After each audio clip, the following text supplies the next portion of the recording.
Bonjour à toutes et à tous, c'est Antoine alias Anubis pour une nouvelle vidéo spéciale sapin, et il y a peut-être un cadeau de Noël. C'est n'importe quoi. Ça va bientôt changer, grâce à un abonné, je lui fais un grand coucou et un grand merci d'avance. On va peut-être vous concocter une surprise pour les prochaines vidéos. Bon là, on n'est pas encore bien calé, donc ça va pas le faire pour celle-là. Mais je crois que les prochaines, il y a moyen. Il y a moyen de faire un truc propre. Maintenant, c'est normal qu'une chaîne évolue un petit peu. J'essaye d'y aller step by step, même si moi j'en ai un peu. Enfin, j'y vais à la bonne franquette, vous le savez bien.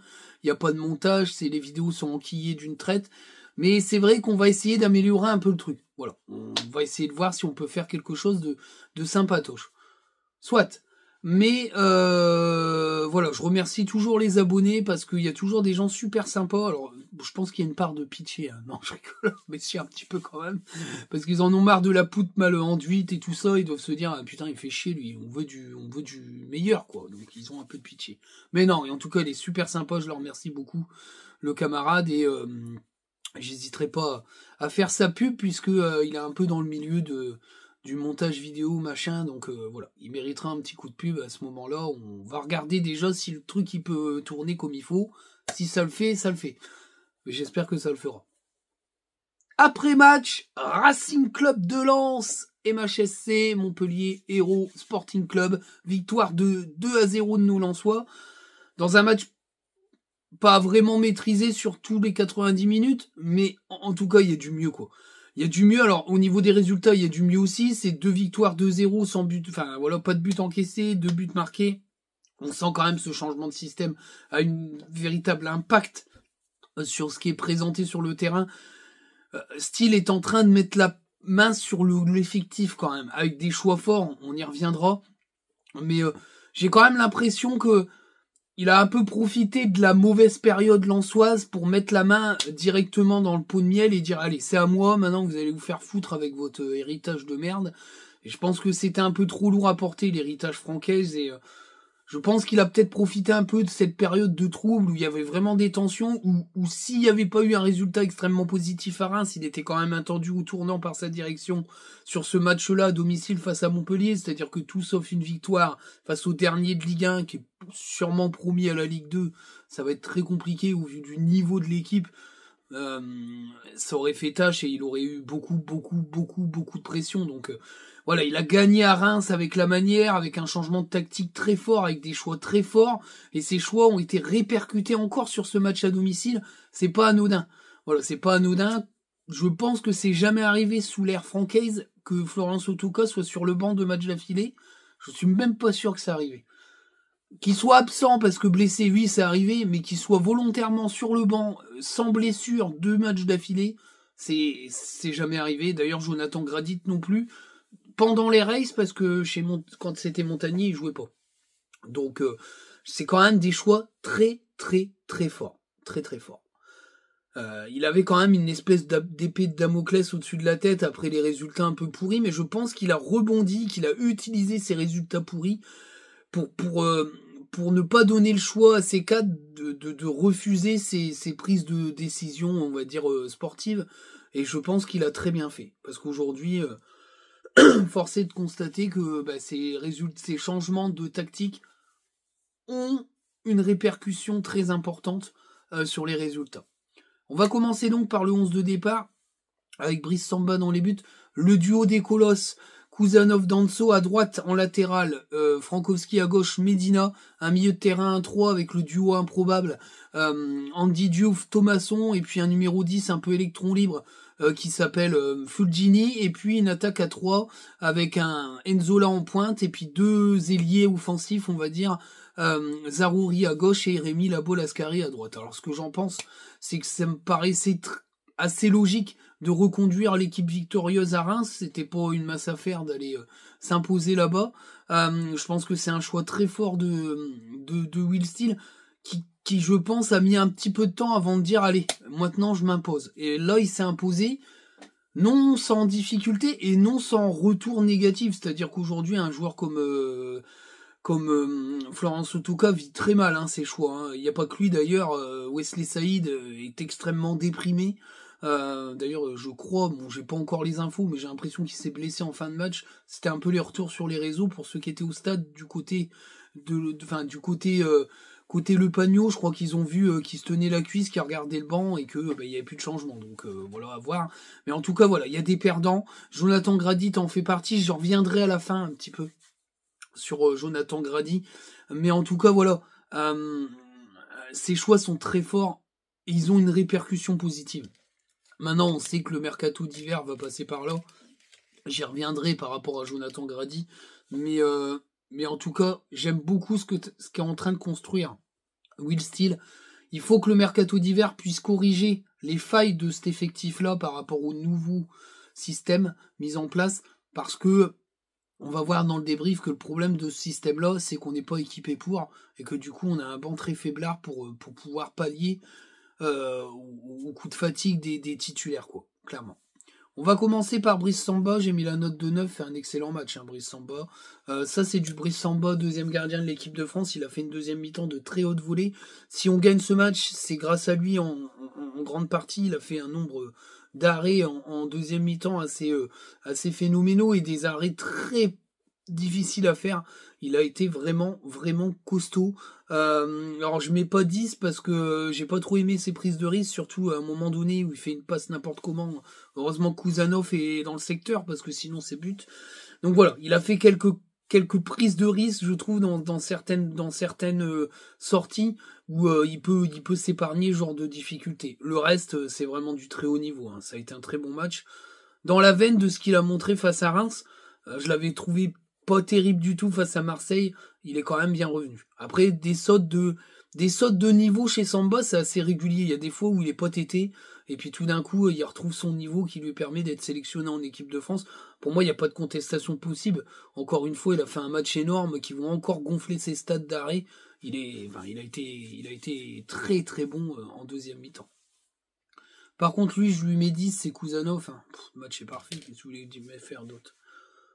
C'est parfait. Il a fait 0 erreur. Il a sauvé un but en mettant sa tête, en se sacrifiant.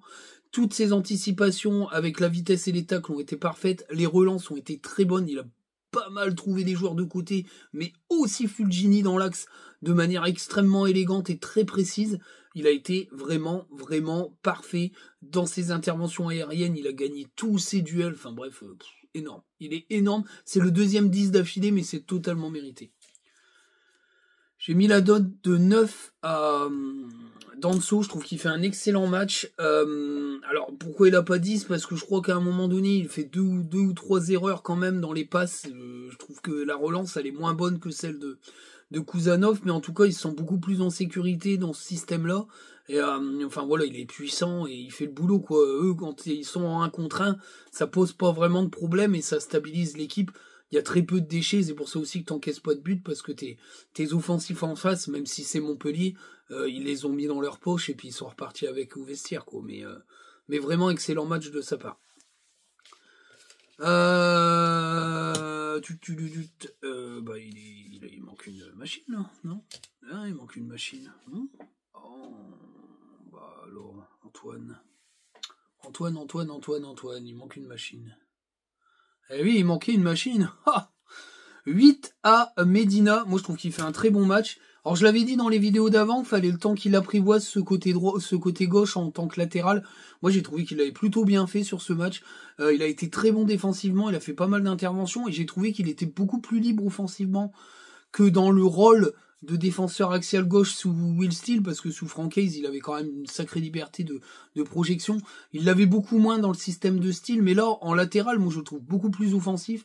Il a tenté quelques frappes, il a tenté aussi quelques centres, il a pas mal combiné. Moi je trouve qu'il fait un très bon match et il est en train d'apprivoiser de manière assez optimum ce rôle de latéral gauche. C'est vrai que je suis un peu d'accord avec le commentateur de DAZN, même si les commentaires c'est pas tété. C'est vrai que par rapport à sa sélection en Argentine, c'est peut-être un peu plus intéressant pour lui d'être latéral parce que il y a un poste à pourvoir où il y a au moins une rota en équipe nationale argentine. Donc ça peut être intéressant pour lui. Sincèrement, c'est vraiment bien et je trouve qu'il maîtrise quand même pas mal son système. Et j'ai trouvé qu'il était de mieux en mieux, donc faut lui laisser le temps d'évoluer dans cette partie-là du terrain, et je suis sûr qu'il va faire des grandes choses. Ensuite, de l'autre côté, j'ai mis la note de 6 à Frankowski. Il fait un match correct. Défensivement, il a été plutôt bon. Offensivement, un peu moins, même s'il a fait quelques centres intéressants. Il a perdu des balles en deuxième mi-temps. Je l'ai trouvé assez fatigué, mais beaucoup moins que quand il est piston. Comme il a moins d'essuie-glace à faire, il est peut-être un peu plus fragant sur 90 minutes. Mais clairement, il est en difficulté quand même, hein. Physiquement, c'est pas le grand Frankowski. Je trouve qu'il manque un peu de conviction. Alors, est-ce que lui, il a plus trop la tête à l'anse? C'est une possibilité, parce qu'il souhaitait partir cet été. Je le trouve pas d'une motivation sans faille, quoi. C'est ça. Bon, après, ça reste quand même un match solide de sa part, mais c'est pas non plus extraordinaire. Moi, j'ai préféré Medina à gauche que Frankowski à droite, mais ça, après, voilà, peut-être que des autres seront pas d'accord avec moi, mais c'est vrai que la petite musique, Medina, il est pas terrible, il est pas bien cette année. Bon, je trouve que c'est extrêmement sévère, parce que même en latéral, je trouve qu'il a été quand même très très intéressant, et c'est, enfin voilà, il doit continuer comme ça, et c'est vraiment, c'est vraiment quelque chose de très important, quoi. Je trouve il est très intéressant à voir en latéral gauche. Que Frankowski, je trouve que ça reste un match correct, solide, mais ça manque quand même de spontanéité offensivement. Il a très peu centré ou très mal. Voilà, il doit prendre plus d'initiative. Après, il a la vitesse et la technique pour se projeter, mais j'ai pas trouvé une énorme conviction dans ses montées balle au pied. Après, c'est mon avis, hein. On peut ne pas être d'accord avec moi. Au milieu de terrain, j'ai mis la note de 4 à Diouf. Bah, je trouve que c'est insuffisant. Moi, j'attends mieux de Diouf. Alors oui, il a la technique, oui, il a récupéré quelques ballons, mais il a perdu un nombre incalculable de duels, et il a perdu aussi un nombre incalculable de ballons sur des mauvaises dernières passes.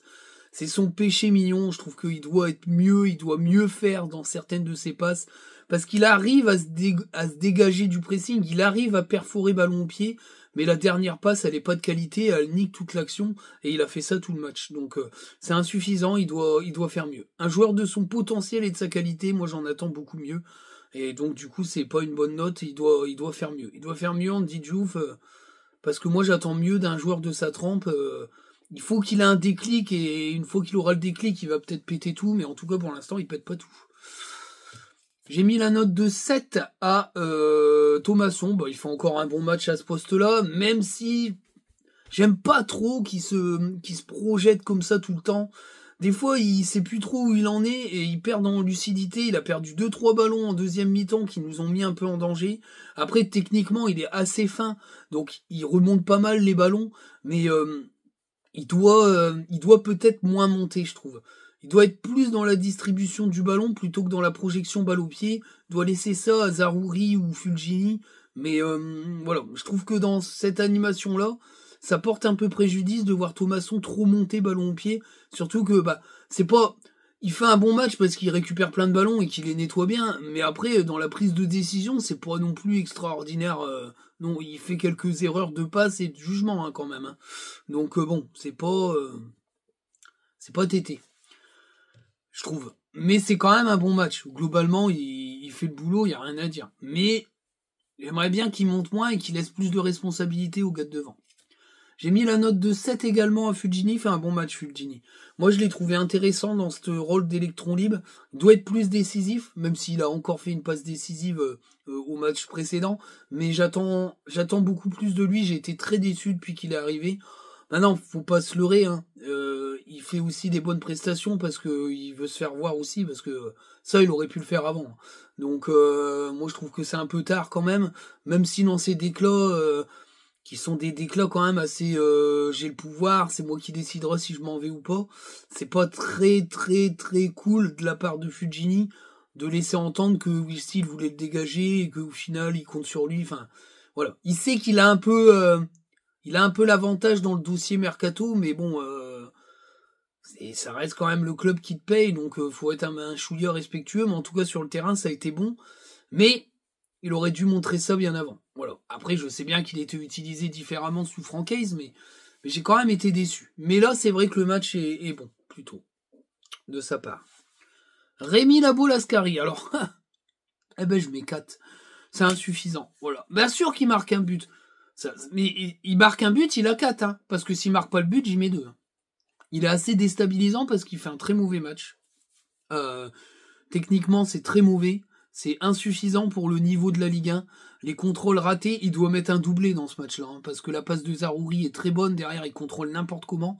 Il a fait plein de contrôles, encore une fois, approximatifs, de très mauvaise qualité, des centres pas terribles derrière le but. Ça manque de qualité. Ça manque de qualité technique et ça se ressent. Alors, il essaye de compenser ça par sa grande vitesse et sa puissance. Ça fonctionne quelquefois. Alors, et puis derrière, il fait un enchaînement de buteurs avec un crochet, il endort son défenseur. Mais sincèrement, c'est trop juste, quoi. C'est trop juste. Il doit s'améliorer techniquement. S'il s'améliore techniquement, il y a quelque chose à faire avec ce joueur. S'il stagne au niveau technique, ça va être plus que compliqué pour lui. Donc je suis obligé de mettre 4. Parce que le match sans le but, c'est un match de merde. Hein. Franchement, il n'a pas été bon. Il n'a pas été bon. Donc le problème aujourd'hui, c'est que si tu t'améliores pas et que tu commences à plus marquer, ça va être très compliqué pour toi de t'imposer. Maintenant, il a mis un joli but, parce que son crochet, il est dévastateur et que derrière, il enchaîne. Mais il doit marquer 2 buts sur ce match. Il doit marquer 2 buts et il doit mieux peser sur son côté droit, où il arrive à faire des différences, mais il s'est pas centré. Donc il faut qu'il s'améliore et qu'il s'entraîne au niveau technique. J'ai mis la note de 7 à Zaroury. Alors je suis assez partagé sur ce qui est dit sur Zaroury. Moi j'ai trouvé qu'il avait fait un bon match. Alors bien sûr il n'a pas été décisif, mais il aurait pu l'être. Il fait un très beau centre sur la tête d'Enzola. Sa frappe, elle est sur la barre. Si elle est dedans, c'est un très joli but. C'est peut-être le but du week-end. Mais voilà, moi je trouve qu'il monte en puissance sur ce rôle de d'ailier offensif. Alors il rentre un peu intérieur à chaque fois, mais franchement c'est intéressant. Faut lui laisser quelques matchs à ce poste. Moi je sais que quand il jouait en Angleterre, il jouait pas mal sur ce rôle d'ailier un peu percutant. Moi j'ai trouvé qu'il a apporté pas mal de choses. Maintenant le problème c'est qu'il y avait un bus en face et que Enzola était difficilement trouvable, mais en tout cas, dès qu'il a pu combiner, il a été dangereux. Il a tenté quelques frappes, mais il y avait toujours un pied, un dos, une tête montpelliéraine pour contrer le ballon, mais en tout cas, voilà, moi j'ai trouvé qu'offensivement, c'était pas le néant, et que le match était quand même l'un des matchs les plus solides qu'il ait fait. Après, il a des attitudes qui font que des fois, il a un petit peu sanctionné, etc., mais j'ai l'impression quand même que l'abcès, il a un peu crevé et qu'il revient bien, mais pour moi, il est indiscutable sur ce côté gauche, et moi je trouve qu'il fait un match plus que correct. Mbala Enzola, j'ai mis la note de 5, match moyen. Alors, à sa décharge, il est très mal servi. Ça me rappelle un petit peu quelques matchs d'Eli Wahi où il était pas très bien servi ou peu servi. Mais à charge, j'ai trouvé qu'il avait eu du mal à s'extirper quand même et que des fois il dézone un peu inutilement. Alors, je pense que c'est aussi une demande du coach qui doit être dézonné, mais des fois je trouve qu'il dézone trop et du coup il manque, il y a un décalage pour son placement. Par contre, encore une fois, il a été décisif sur sa passe, son décalage sur Rémi Labo-Lascari, même si derrière Labo-Lascari il fait un crochet, mais pour moi c'est une passe décisive parce que s'il le décale pas, il y a pas but. Donc encore une fois, il a été décisif et que quand il a le ballon, il sait super bien combiner, il sait super bien faire le pivot. Donc c'est intéressant et voilà, alors il est un peu dépité quand il sort, mais comme tous les joueurs, mais bon. Quand on entend certains, il y en a, ils ont la haine. Parce que moi, on me dit, j'ai la haine de Sotoka. J'ai pas la haine de Sotoka, il est mauvais, je le dis, il serait bon et je dirais qu'il est mauvais, oui, c'est de la haine. Mais il est mauvais. Mais Enzola, mais je vois des trucs, les mecs, ils sont dégoûtés. Enzola, ça leur plaît pas parce que c'est pas bling bling. Francaise, il est parti, ça leur plaît pas. Donc du coup, ils tapent sur Will Steele à mort. J'y reviendrai dans le débrief. Ils tapent sur Will Steele à mort à chaque match, alors que il fait limite des meilleures partitions que Francaise en fin de saison. On les a jamais entendus critiquer Francaise. J'y reviendrai après parce que il y a des argumentations là-dessus. Enfin, c'est pour ça aussi que cette communauté est un peu toxique en ce moment. C'est parce que t'as des supporters comme ça, un peu néo-supporters. On les a jamais entendus parler quand Lens était en Ligue 2. Ils sont arrivés un peu avec leur science quand il y a eu la Ligue 1, mais tu les entendais pas avant. Pour moi, c'est des faux supporters. Mais j'y reviendrai après. Mais Enzola, il en prend plein la gueule. Mais je suis désolé. C'est dégueulasse. il a acheté son bandeau, mais son bandeau de poignet. L'autre, il fait une fixette sur ça, sur les Twitter. J'ai vu ça. Il jette son bandeau de poignet. J'aime pas l'attitude. Il a juste enlevé son bandeau puis il l'a laissé tomber sur le terrain. C'est quoi? Il a pas le droit, moi. Il a pas le droit. Les mecs, quand ils enlèvent leur bandage, ils vont pas le mettre à la poubelle. Ils le laissent toujours tomber par terre. Arrêtez. Il fait la tête quand il sort. Mais tous les joueurs font la tête quand ils sortent. Qu'est-ce que c'est que ça? Alors lui, ça y est, comme c'est Enzo là, puis qu'on l'aime pas parce que c'est pas El Phénoméno Saïd, on va reparler après de Saïd, c'est une merde. Bah, je suis désolé, c'est ton meilleur joueur offensif. Alors peut-être qu'on peut dire, oui, bah du coup, c'est vrai que c'est pas terrible offensivement, ton meilleur joueur, c'est pas un vrai buteur. Ça s'entend, je peux le comprendre, parce que c'est pas un vrai buteur, Enzo là, mais c'est très important dans l'animation offensive. T'as pas Enzo là sur le terrain, il se passe rien. Ça c'est clair, net et précis, t'as pas de jeu, il se passe rien. Allez pas me dire qu'avec Saïd, il va se passer quelque chose face à Montpellier. Hein. Faut pas rigoler, non. Les mecs, ils sont matrixés. Hein. Ils rêvent de Saïd parce qu'il a dribblé 4 joueurs pour mettre un but. Le mec, c'est Ronaldo. Ils sont complètement cinglés, les gars. Mais ça, c'est parce que ça à mort, parce que les mecs, ils ont une aura populaire. Il est sympa, il a fait 2 clins d'œil à un spectateur. Ça y est, c'est un jeu. Mais le mec, il est nul, quoi. Enfin, je vais y revenir après. Mais en tout cas, voilà.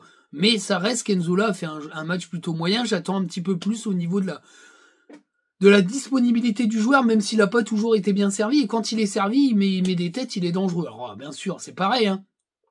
J'ai entendu ça. La tête, elle est nulle, elle est mal faite. Mais le centre, il est puissant. Il claque sa tête. Après, le gardien est obligé de faire une volée, hein, parce que ça arrive très vite. Hein, c'est très puissant. Hein. Bon, moi, je suis désolé, mais là, on est dans un degré d'exigence. Enfin, ça doit être les mêmes qu'on dit qu'Opendal était nul quand il a une période où il marquait moins. Mais bon... Vous savez ce que c'est que les gars, hein, quand ils ont pas leur chouchou football manager qui ont été recrutés par le club, les joueurs sont nuls, hein, on les connaît, hein, les mecs qui rêvent. Ils te balancent des joueurs qu'ils ont vu jouer 3 matchs, ils ont mis 2 buts, sans savoir s'il va s'adapter, sans savoir si ça va le faire avec le club, sans savoir les émoluments financiers. Enfin bref, les mecs ils rêvent quoi. Et heureusement que tout le monde n'est pas recruteur, parce que ça ferait peur. Hein. Mais voilà. En tout cas, pour Enzola, match assez moyen. J'attends plus. Mais en tout cas, il a encore une fois été décisif. Un but, une passe décisive en 2 matchs, c'est plus que correct pour un attaquant. Moi, s'il fait ça à chaque match, ça me va très bien. S'il marque tous les 2 matchs et qu'il est décisif autrement sur le match d'après, bah ça me va très bien. Les remplaçants. Et là, Inaoui, j'ai mis la note de 6, fait une entrée correcte. Après, c'était pas non plus mirobolant, mais c'est vrai que techniquement, il est quand même au-dessus de la moyenne. Maintenant, physiquement, il a un peu de mal. Après... à voir s'il sera là à l'hiver, après l'hiver, mais bon, je pense qu'il va partir. Mais en tout cas, voilà, l'entrée était correcte, c'était plutôt pas mal. Mais bon, ça n'a pas non plus révolutionné l'équipe. Chavez, j'ai mis la note de 7. Alors, le coup franc, moi je trouve qu'il est tiré dans une bonne zone, même s'il n'a pas été exécuté à la perfection, mais il a eu le mérite d'être dangereux et de provoquer le but contre son camp, un peu gaguesque de Montpellier. Ça, c'est un but de relégué, ça. Ça, c'est clairement un but de relégué. Les genres de buts comme ça pue du cul quand ça t'arrive. Mais en tout cas, à part ça, j'ai trouvé Chavez très à l'aise défensivement, parce que c'est vrai que c'est un peu son talon d'Achille, et je trouve que l'entrée a été bonne. Moi, il m'a satisfait, il a récupéré des ballons, il s'est projeté. Alors, il a été très mal servi à un moment donné par Saïd, parce qu'il doit le servir bien plus tôt que ça. Il peut, avec sa vitesse, faire un face-à-face avec le gardien. Mais comme il est servi comme une tanche par Saïd, ça n'a pas marché. Mais en tout cas, voilà. Moi, j'ai trouvé son entrée bonne. El Ainaoui, Chavez, après, qui est rentré? Je suis en train de chercher. Pereira d'Acosta. Bon, j'ai mis la note de 6. Un match correct, de son entrée est correcte. Il fait une passe quasi décisive. Saïd se place mal. Hein. Il doit faire le pas avant, hein, parce que même s'il est hors jeu d'un coup de chat, il est quand même hors jeu. Parce que l'arbitre assistant lève tout de suite son drapeau, donc son pied il est hors jeu. Il s'est mal placé sur l'action. J'y reviendrai après. Mais je trouve que l'entrée de Pereira d'Acosta est correcte, mais c'est pareil, il faut dégager ça. C'est trop inconstant. Après, il a pas non plus révolutionné le match, mais en tout cas, l'entrée est correcte. Il a pas fait une mauvaise rentrée. Il y en a un qui a fait une mauvaise rentrée. C'est Wesley Saïd, c'est 4, hein, c'est insuffisant. Alors, pourquoi je mets pas 3 parce qu'il a une occasion, il est hors jeu, mais il a converti, donc il est capable quand même de la mettre au fond. Mais mis à part ça, il a rien fait. Les passes ont été mauvaises, dans le duel, il a pas été bon.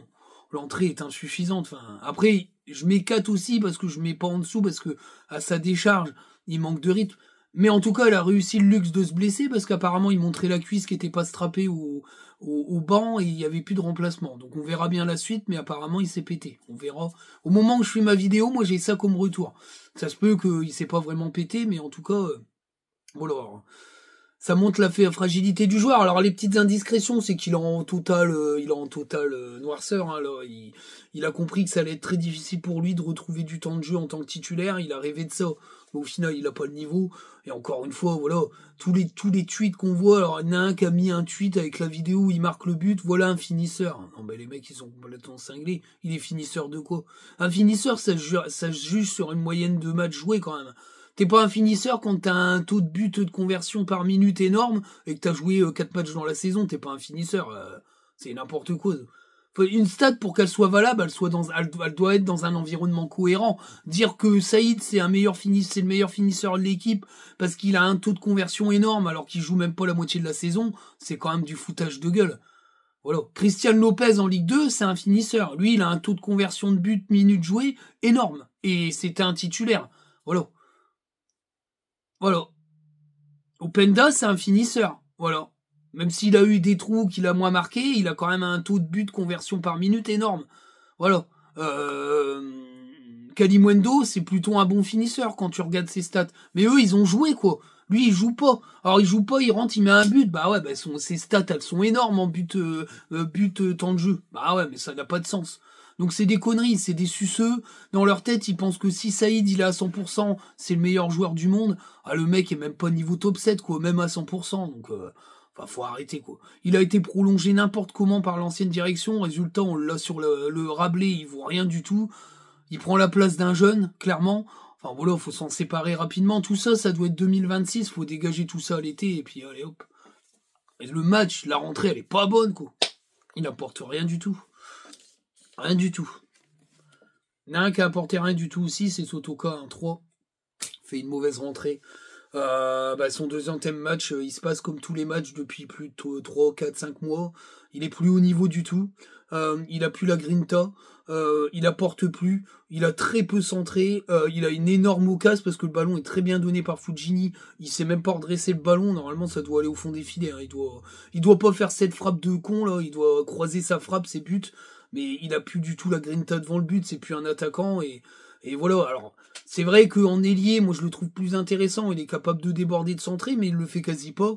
Il a perdu quelques ballons. Enfin voilà, son entrée elle est pas bonne et voilà, il va falloir le concurrencer très rapidement parce que sincèrement derrière Rémi Labolascari, il y a rien quoi. Et Rémi Labolascari, c'est pas tété techniquement, donc voilà. J'ai mis la note de 7 à Will Steele, bah ouais, hein, c'est un bon match tactique, hein, il a reconduit, il a pris porter ses couilles, remis l'équipe type de Reims et a réussi plutôt les choses. Les changements ont pas apporté, mais ça c'est pas son problème, le problème c'est le niveau des joueurs qui rentrent. Mais en tout cas voilà, moi je trouve que le fait d'avoir porté ses couilles et d'avoir laissé sur le banc des joueurs qui ont une aura monstrueuse au niveau du public, mais aussi dans le vestiaire, alors à bon port ou pas, mais en tout cas c'est un choix très fort et il faut le saluer avec la note. J'ai mis la note de 3 à Montpellier. C'est pas un bon match de Montpellier parce que le problème, même s'ils ont eu des grosses occasions, ils ont gâché plein d'actions où ils doivent faire beaucoup mieux les passes.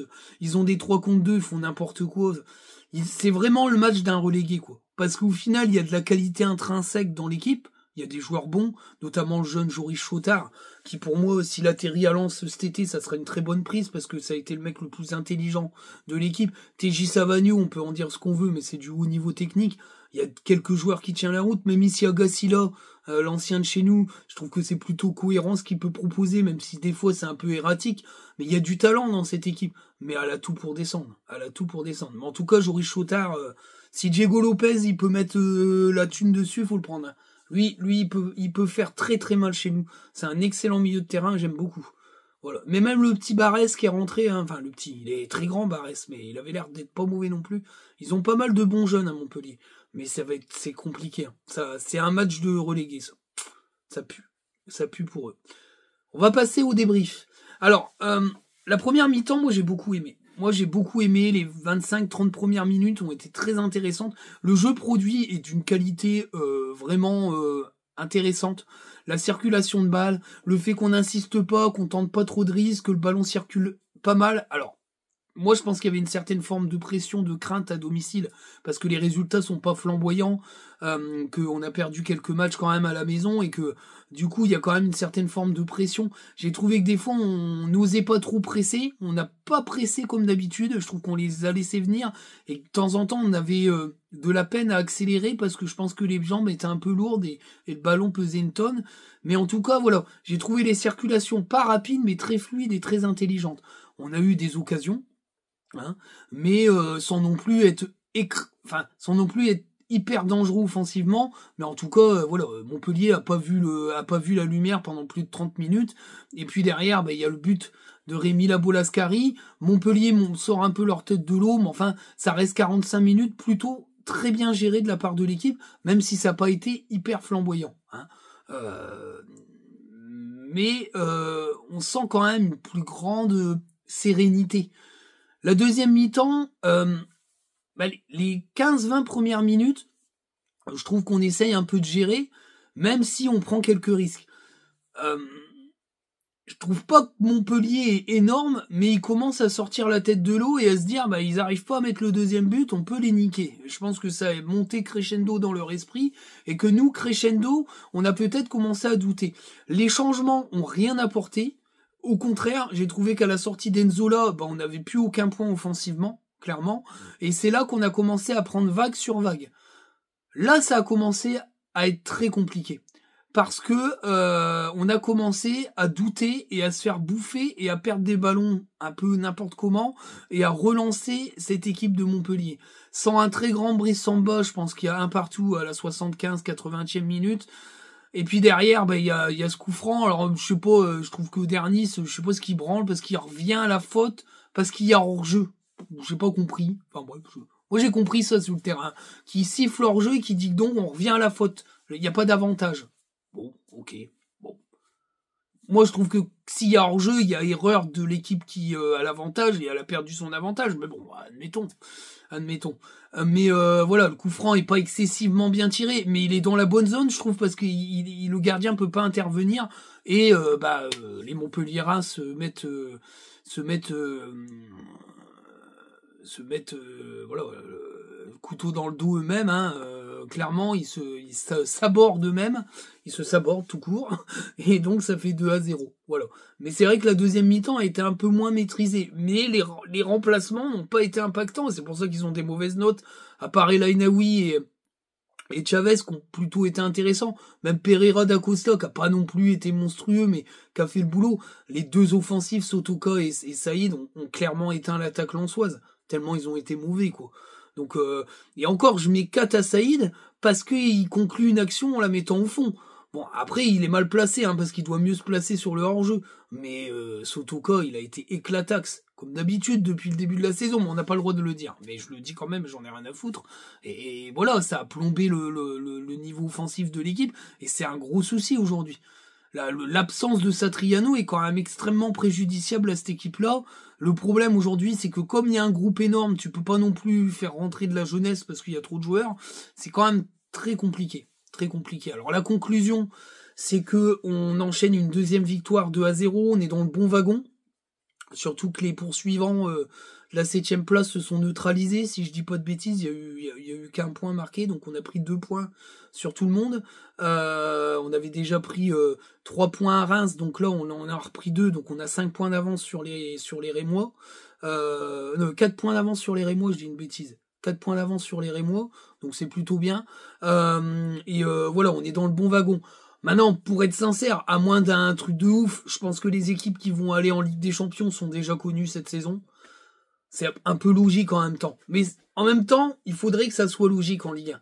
Qu'on ait toujours les mêmes équipes en Ligue des Champions pour que ça devienne des locomotives. Alors, bien sûr, il va y avoir là l'arrivée du Paris Football Club made in Red Bull famille Arnaud. Mais je pense que c'est pas une mauvaise chose que ton quatuor de tête soit toujours le même. Bon, Marseille, c'est un peu toujours la même chose. il n'y a pas de thunes, c'est compliqué, et puis je sais pas d'où ils trouvent les thunes, mais en tout cas voilà, t'as le PSG, Marseille, Monaco, Lille et Lyon, enfin t'as 5 équipes quoi. On va dire 4 ou 5 équipes qui pour moi sont logiquement à leur place. Bon Lyon, s'ils vendent pas, ils vont sauter. Parce que du coup je sais pas trop comment ça fonctionne, mais si Lyon sont sanctionnés à la fin de l'année, il y aura une place qui va sauter. Donc faut être vraiment dans le top 7 parce que je pense que Lyon n'arrivera jamais à vendre pour je sais pas combien de millions d'euros, donc je pense qu'ils l'auront dans le cul.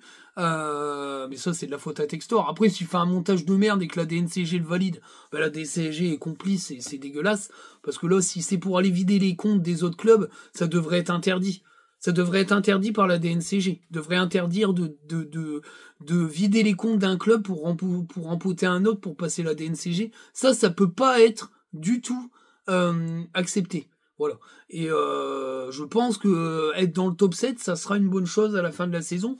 Mais je pense que voilà, cette partie-là, Ligue des Champions, est peut-être déjà gérée. Nous, on est plutôt dans un championnat avec Lyon, Nice, et puis peut-être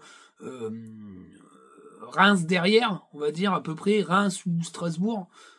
Reims, Strasbourg, Auxerre. Après, à voir comment ça va évoluer. Mais je pense qu'on est à peu près dans ce championnat-là, qui eux jouent les places d'Europa League, voire de Conference League.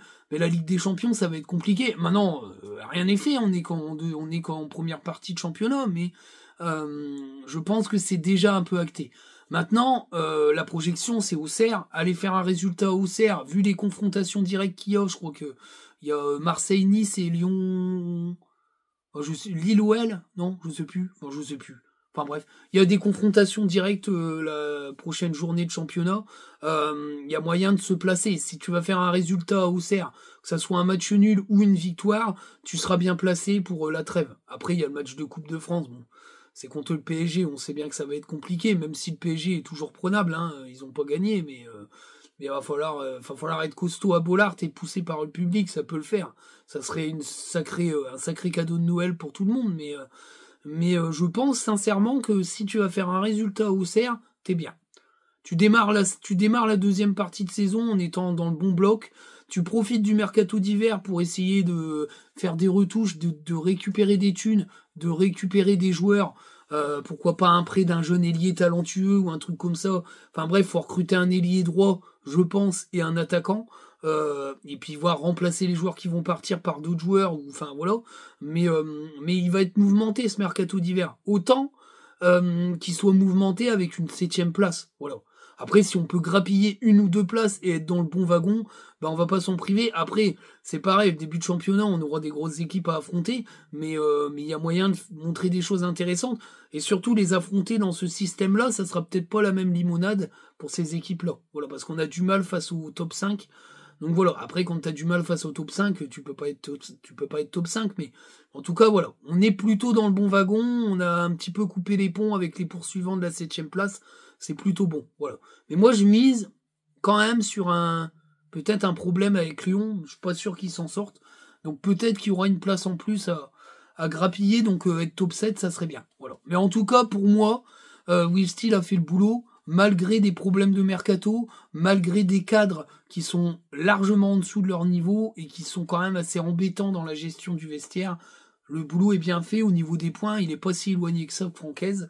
Il était même un point au-dessus, donc voilà. Je me dis qu'on n'est pas trop mal, parce qu'au final, t'as fait 6 points sur 9 possibles, en ayant affronté Marseille et Rennes. Bon, c'est pas dégueu, hein. C'est pas dégueu. Donc au final, il est plutôt bon en termes de points. Maintenant, j'attends de Steele le mercato d'hiver qui puisse permettre à Steele de vraiment imposer sa patte et d'enfin partir sur un truc qui tient la route. Voilà. J'espère que la vidéo va vous plaire. C'est une des dernières vidéos dans cette config. Vous verrez bien plus tard, mais logiquement, et on va trouver un moyen de faire les choses très bien. Sur ce, ciao les amis. Salut!